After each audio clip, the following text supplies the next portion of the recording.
We're here today with Codie Prevost from Canada. Now, Codie, this is Codie's third time to Australia, and he's from, now correct me if I get this wrong, but You're from Saskatchewan, Canada, is that right? Perfect. I'm on a roll. I've been practicing too, I might add. That's amazing. Okay, so for those viewers that are watching that have never seen you before, tell us a bit about who you are. Well, I grew up on a farm in Saskatchewan, farm about 3,000 acres, and my dad also had cattle when I was growing up, so this is my background. My mom actually owned a small town bar as well.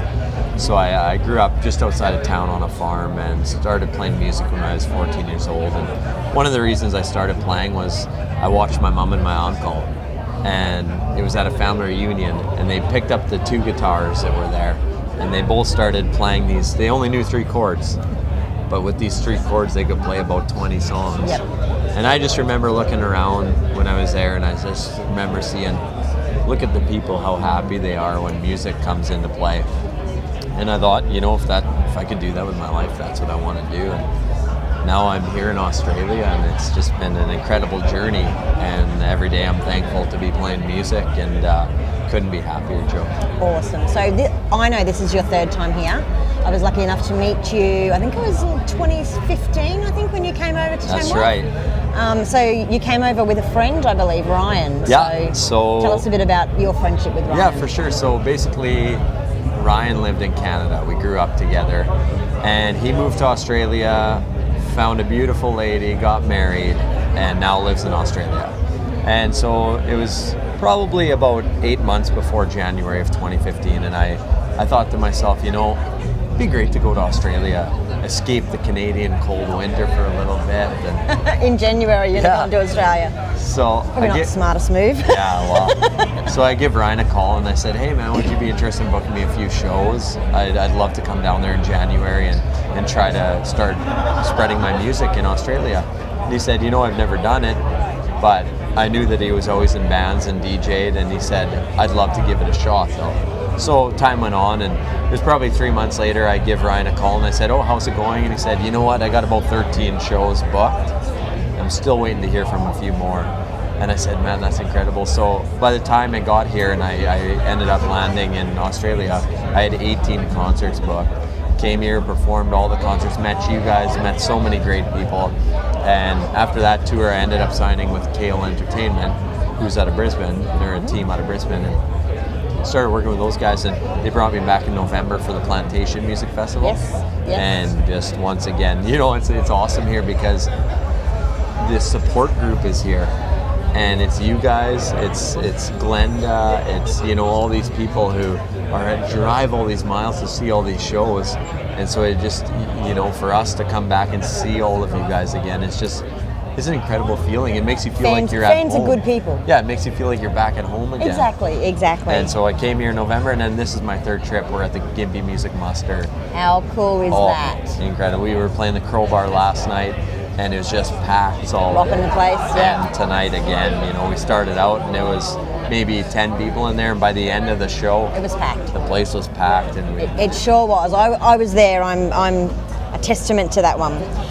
Okay, so we know you started performing country music young.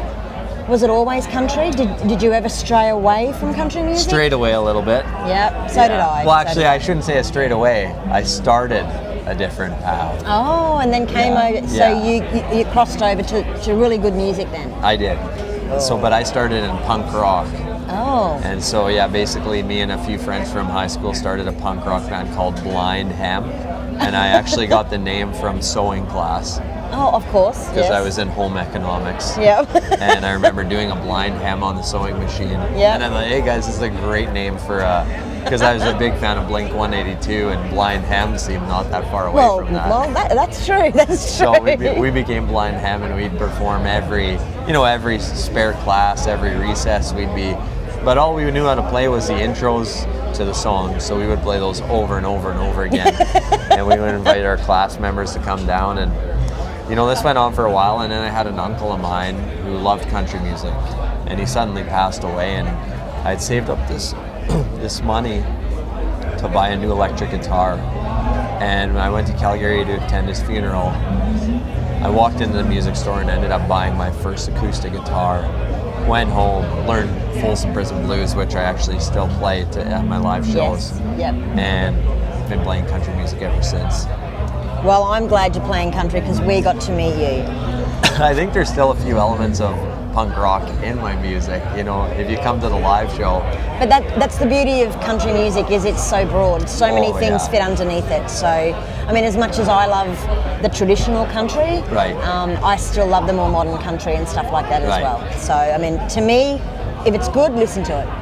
That's my theory. So, what was your first album you ever bought? First album I ever bought actually was Paul Brandt, and it was Small Towns and Big Dreams. Paul Brandt's a Canadian artist. I love Paul Brandt. I'm very familiar with him. So awesome guy. And so that was the first, and this album just spoke to me because I was that kid from a small town, and I loved music, and I wanted to follow that dream. And every song spoke to me because that's what it allowed me to do. It allowed me to have the courage to be able to start playing music and do it as a career. Okay, so can you share with our viewers who, I'm never going to ask you who your favourite artist is because I get asked that all the time and it's impossible to answer. Yeah. I just can't do it. So who are some of your favourites and who are some that have inspired you along the way? You know, I like a lot of different artists. I like, Eric Church definitely for songwriting, number one inspiration. I don't know where that guy comes up with his musical hooks, but just a genius when it comes to songwriting. When it comes to performing, I'd say Keith Urban. Just his guitar playing, his entertaining, his showmanship. He's just got it all, and it's definitely something. Well, he is an Aussie boy. I mean, Aussies tend to have it all. That's right. So he's definitely up there, and then I like other music like Train and Augustana and stuff outside of the country music genre. I love easy listening. I love John Mayer.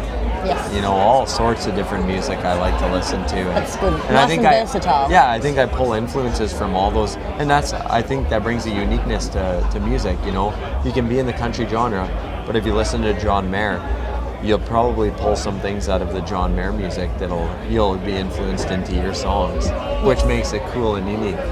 Yeah. Okay, so who is that one big artist you'd like to share the stage with? It'd be pretty cool to share a stage with Keith Urban. Yeah, I reckon that'd be pretty cool. It'd be wouldn't get much better than that, would it? Oh, it wouldn't. No. And who would you like to do a duet with? That's a good question. I've thought about that before, and it'd be cool to do the same with Keith Urban, do a duet, something like to start a band song, something down that vein. I think that'd be pretty fun.